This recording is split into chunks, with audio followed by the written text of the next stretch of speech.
inside our CitrusTV studios for this Webisode edition of Cuse Countdown. Nicholas Waley alongside John Boccio and Adam Hipsky to get you ready for Syracuse against Penn. Men's lacrosse. This is a Syracuse team that's coming off a very disappointing defeat at the hands of a fellow Ivy in Princeton.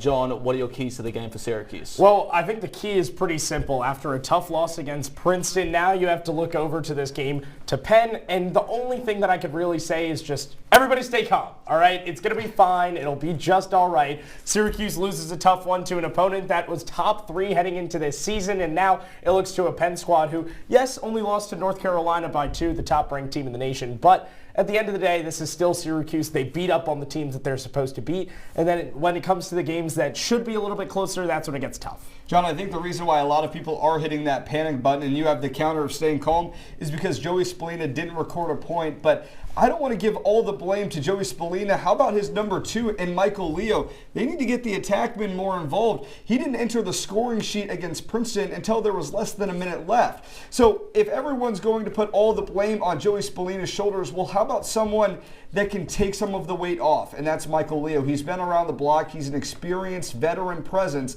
But right now, Leo, when this attack isn't rolling, he's just as absent as Joey Spallina. So get Michael Leo more involved, and that could be the difference against Penn. Yeah, Syracuse started that game down in New Jersey. They went 0-5 to start the game. That will certainly need to improve. John, what is your prediction for the game?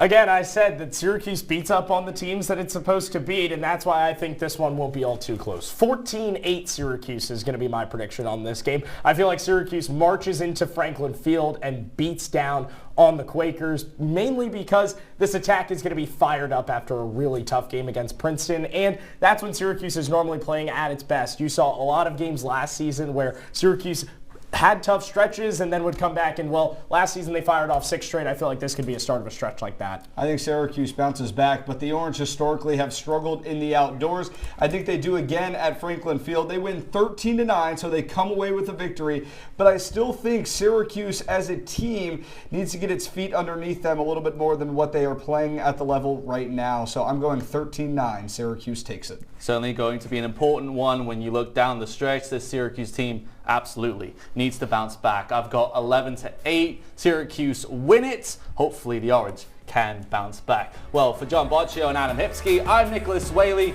Enjoy the game, everyone.